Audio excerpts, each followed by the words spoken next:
नरेंद्र मोदी सरकार रे लोकबल तांकर नाही, केवल अर्थ बल, ईडी सीबीआई बल।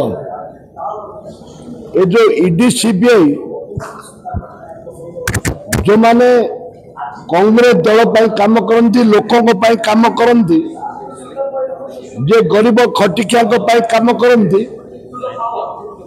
से ईडी की और सीबीआई की व्यवहार करती। जो ईडी को अपव्यवहार करा जाउछि, सीबीआई के अपव्यवहार करा जाउछि, ताकू आज प्रतिवाद करा जाउछि। विधानसभा रे कांग्रेस दल तरफ प्रतिवाद करा जाउछि एवं अदानी अंबानी जेपरि भाव में देशर टंका को श्राद्ध करिसंते एवं नहीं चली जाइसंते प्रधानमंत्री निर्देश रे ताकू आमे प्रतिवाद करूछु। मैंने आउ गोटे कथा कि मद मृत्यु टिकेट देखिले आपण जो जो भाव मद मृत्यु घटिला ताकू नहीं बीजेडी प्रसंग कर प्रकृत पक्षे घटना कौन आपण तो से अंचल को जानी भल भाव तो कौन स्थिति सेठी ये मद मृत्यु आज कथा नुह। वर्तमान जे मद मृत्यु लोक मले मद तैयारी वर्तमान होती से कथा नुह। ये विजु जनता दल बीजेपी दल जिते बड़े 2000 मसीह शासन को आसिले से दिन टू बिहारी भाटी आरंभ कले 2003 रे एवं से दिन टू अपमृत्यु मद अपमृत्यु आरंभ होइछि।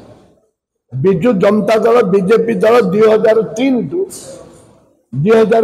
टू जो विषाक्त मद व्यवहार गंजाम जिले में आसुची एवं विजु जनता दल बीजेपी दल जो नेता मैंने अच्छे से मद माफिया सहित उत्तप्रोत भाव में जड़ित अच्छा। यहाँ आगुरी भी प्रमाण होती परिप्रेक्षी जने मंत्री रिजाइन भी देते पूर्वर जिते बड़े ब्रह्मपुर आम जाइलु मुझे जाइली एवं बीजेडी पूर्वतन सांसद ब्रह्मपुर सांसद थिले से भी आम सांगे जाइए आप विजुअल देखिपारे से मु प्रथमे जो गली पहुँचलु आम से पहुँचलु से हूँ ब्रह्मपुर पाखे से मंत्री रिजाइन देते स्वर्गीय कालिंदी बेहरा रिजाइन देते। से समय भी आम बारंबार कहीचु बीजेपी बीजेडी मिलित भाव में मद माफिया को उत्साहित करते एवं तांके जो पर्यंत उभय दल ए मद माफिया को धरी नाहंती, मद माफिया को राजनीति उच्छेद करना से पर्यंत गंजाम जिले में सारा ओडिशा रे मद माफिया मानकर सक्रियता रहिबो। जीवन नष्ट हो